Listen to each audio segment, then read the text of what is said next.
Lisons ensemble Proverbe 25, le verset 2, et nous allons le lire dans la version Parole de vie. La gloire de Dieu, c'est d'agir de façon cachée. La gloire des rois, c'est de découvrir ce que Dieu a caché. Amen. Apocalypse 5, le verset 10 nous dit que notre Seigneur Jésus a fait de nous des rois et des reines, mais pour régner sur la terre, pour établir la domination et l'autorité que Dieu nous a donnée. Ce verset 2 de Proverbe 25 nous dit que nous devons d'abord découvrir ce que Dieu a caché. Nous devons entrer dans la révélation de Dieu. Et lorsque nous l'aurons trouvé, nous l'aurons découvert, nous devons la mettre en pratique dans nos vies. Et cette façon d'agir de Dieu, de cacher les choses, on le perçoit dans la parole de Dieu au travers de plusieurs histoires, dont l'histoire de la naissance de notre Seigneur Jésus. On peut aussi le voir plutôt dans le choix du roi de David comme roi d'Israël. Concernant et dans plusieurs autres histoires, concernant la naissance de notre Seigneur Jésus, regardez, les prophètes ont annoncé déjà dans l'ancienne alliance que Jésus, le Messie, le Christ, devait naître à Bethléem en Judée, dans la ville de David. Maintenant, Dieu prend deux personnes, Marie et Joseph. C'est vrai, ils sont de Bethléem, mais ils ne vivent pas à Bethléem. Ils vivent à Nazareth, en Galilée. Et Dieu crée une situation, le recensement. Donc, ils devaient retourner, aller dans leur ville d'origine, de naissance, leur ville natale, pour se faire recenser. Donc, Joseph prend Marie, et Marie était enceinte déjà, elle était pratiquement à terme. Donc, Joseph prend sa femme Marie et ils vont justement à Bethléem se faire recenser. Et c'est là-bas, pendant leur recensement, que Marie va mettre au monde notre Seigneur Jésus. Amen.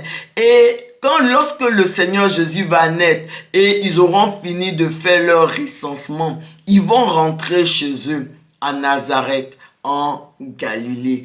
Et donc, Jésus va grandir là-bas à Nazareth. Les gens le connaissaient comme le Nazaréen, alors que Jésus, il est effectivement né à Bethléem, selon les prophéties des hommes de Dieu dans l'ancienne alliance. Alors cela a beaucoup vraiment créé un problème aux pharisiens, aux scribes, à tous ces docteurs de la loi. Parce que quand ils entendent parler de Jésus, Jésus vient de Nazareth, alors que le Messie doit venir de Bethléem. Donc ici, on voit clairement cette façon de Dieu de cacher les choses. Donc les personnes ne l'ont pas compris. Il faut seulement, pour le comprendre, il faut vraiment avoir la révélation de Dieu. Sinon, ce n'est pas tout le monde qui le comprend. Donc, c'est un des histoires qui nous permet de voir que Dieu agit vraiment de façon cachée. On peut aussi prendre, comme j'ai dit, l'histoire de David et plein d'autres histoires dans la Bible où on voit que véritablement Dieu a caché les choses. Et les choses ne sont pas aussi claires que cela, non. Dieu a caché les choses. Et c'est véritablement au travers de la parole de Dieu,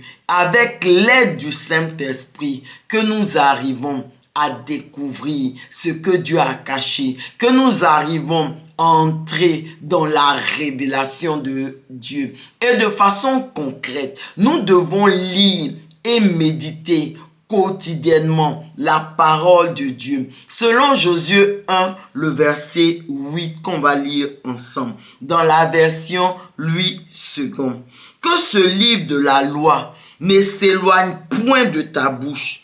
Médite-le jour et nuit pour agir fidèlement selon tout ce qui est écrit, car c'est alors que tu auras du succès dans tes entreprises, c'est alors que tu réussiras. Amen. Et donc ici, Josué nous exhorte à lire quotidiennement la parole de Dieu et à la méditer. Et il ajoute que pour agir fidèlement par rapport à cette parole, ça veut dire pour mettre en application, pour vraiment obéir à la parole de Dieu. Et il dit que c'est en ce moment-là que nous allons prospérer. C'est en ce moment-là que nous allons régner, établir l'autorité, le règne que Dieu nous a donné,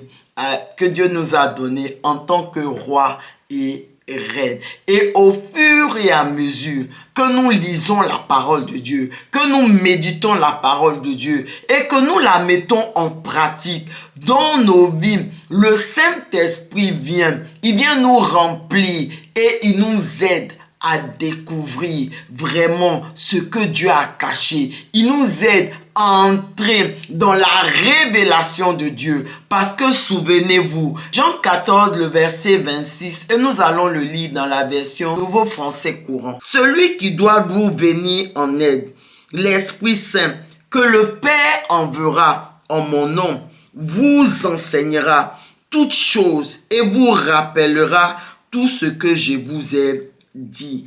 Amen. Donc ainsi, comme j'étais en train de le dire, au fur et à mesure que nous serons en train de lire la parole de Dieu, méditer la parole de Dieu et pour agir fidèlement par rapport à cette parole de Dieu, la mettre en application dans nos vies, ce livre de Jean 14, le verset 26 que nous venons de lire, nous dit que le Saint-Esprit va venir, il va nous remplir et il va nous enseigner véritablement la parole de Dieu. Il va nous aider à comprendre ce que Dieu est en train de dire dans sa parole. Et il va nous rappeler tout ce que notre Seigneur Jésus lui-même, il avait dit lorsqu'il était sur la terre. De telle sorte que nous allons découvrir ce que Dieu a caché. Nous allons entrer dans la révélation de Dieu et nous allons pouvoir ainsi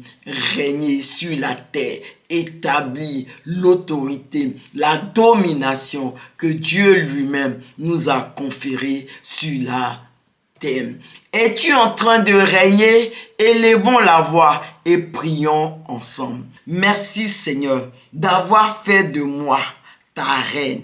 Et alors que je te prie, au nom puissant de Jésus, remplis-moi, sature-moi de ton esprit. Oui, Saint-Esprit, viens me remplir, viens m'inonder et enseigne-moi ta parole, la parole de Dieu. Rappelle-moi également tout ce que Dieu a enseigné, Jésus a enseigné, de sorte que je puisse découvrir ce que Dieu a caché, je puisse entrer dans la révélation de Dieu et que je puisse ainsi régner sur la terre. Merci Seigneur. Amen.